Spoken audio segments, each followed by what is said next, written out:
ఆంధ్రప్రదేశ్ తెలంగాణకు 10 ఏళ్ల పాటు కొనసాగిన ఉమ్మడి రాజధాని హైదరాబాద్ బంధానికి జూన్ 2వ తేదీతో తెరపడింది. ఆంధ్రప్రదేశ్ పునర్విభజన చట్టం 2014లోని సెక్షన్ 5 ప్రకారం జూన్ 2, 2014 నుంచి ఆంధ్రప్రదేశ్ తెలంగాణకు 10 ఏళ్ల పాటు హైదరాబాద్ ను ఉమ్మడి రాజధానిగా కేంద్రం ప్రకటించింది. ఆ గడువు పూర్తి కావడంతో తెలంగాణకు ఇక నుంచి హైదరాబాద్ శాశ్వత రాజధానిగా ఉండనుంది. అయితే విభజన చట్టంలోని 8వ సెక్షన్ ప్రకారం హైదరాబాద్ ఉమ్మడి రాజధాని ప్రాంతంలో పౌరుల ప్రాణ, ఆస్తి రక్షణ, భద్రతను కాపాడే బాధ్యతను గవర్నర్ కు అప్పగించారు. గడువు ముగియడంతో ఈ బాధ్యతను రాష్ట్ర ప్రభుత్వం ఇకపై చూసుకుంటుంది.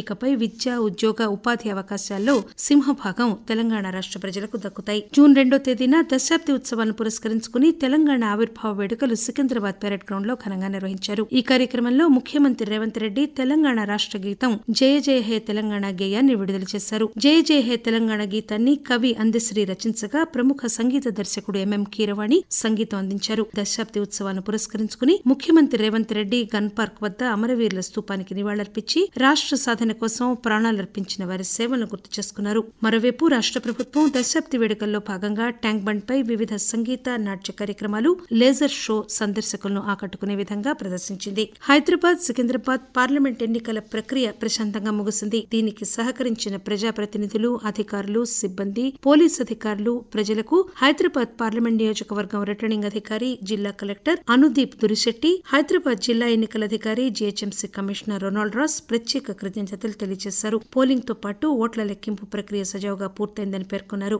ఇక జిల్లాలో పలు శాఖలపై జిల్లా కలెక్టర్ అనుదీప్ దురిశెట్టి సమీక్షలు నిర్వహించారు. తెలంగాణలో పాఠశాలలు జూన్ 12వ తేదీన పునః ప్రారంభం కాగా హైదరాబాద్, సికింద్రాబాద్ లో జూన్ 19వ తేదీ వరకు బడిబాట కార్యక్రమంలో భాగంగా పాఠశాలల సమయంలో మార్పులు చేశారు. ప్రభుత్వ పాఠశాలలో చదివితే వచ్చే విద్యా అవకాశాలపై తల్లిదండ్రులకు బడిబాట కార్యక్రమంలో వివరించారు.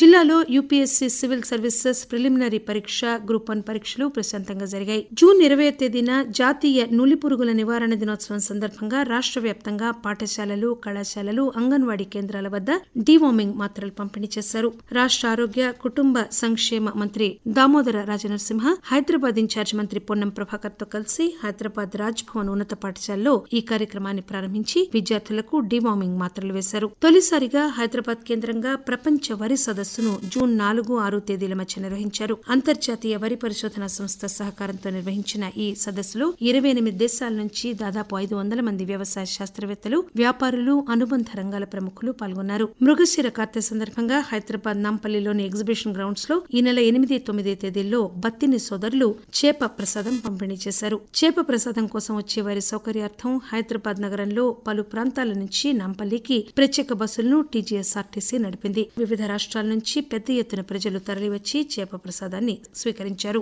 పార్లమెంట్ ఎన్నికల నేపథ్యంలో ఎన్నికల ప్రవర్తన నియమావళి అమల్లో ఉన్నందువల్ల 3 నెలల తర్వాత తిరిగి జీహెచ్ఎంసీ ప్రధాన కార్యాలయంలో ప్రజావాణి ప్రారంభమైంది. ప్రజావాణి కార్యక్రమంలో అధికారులు ప్రజల నుంచి విన్నపాలు స్వీకరించారు. జాతీయ లోక్ అదాలత్ లో భాగంగా జిల్లా కోర్టులో లోక్ అదాలత్ నిర్వహించి పలు కేసులు పరిష్కరించడం కూడా ఈ నెలలో జరిగింది. బోనాల పండుగకు ఘనంగా ఏర్పాట్లు చేయాలని హైదరాబాద్ ఇన్ఛార్జ్ మంత్రి పొన్నం ప్రభాకర్ అధికారులను ఆదేశించారు. అన్ని శాఖల అధికారులు సమన్వయంతో ముందుకు వెళ్లాలని సూచించారు.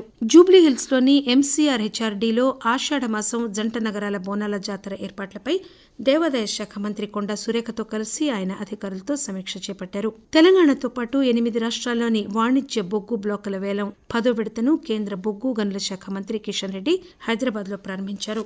మొత్తం 67 బ్లాకులను వేలం వేయడం ద్వారా దేశీయంగా బొగ్గు ఉత్పత్తి గణనీయంగా పెరుగుతుందని ఆయన అభిప్రాయపడ్డారు. ఈ ఏడాది యూపీఎస్సీ ర్యాంకులు సాధించిన ర్యాంకర్ల బృందం స్ఫూర్తి పేరిట 100 మంది పేద బాలికలకు సుకన్య సమృద్ధి ఖాతాలకు నిధులు సమకూర్చింది. ఉస్మానియా విశ్వవిద్యాలయం క్యాంపస్ లో జామియా ఉస్మానియా తపాలా కార్యాలయంలో జరిగిన ప్రత్యేక కార్యక్రమంలో post master general TM Srilatha ఈ విషయం తెలియజేశారు. ఇవి హైదరాబాద్ జిల్లాకు సంబంధించి గత కొద్ది రోజుల్లో జరిగిన సంఘటనలు, అంశాలు.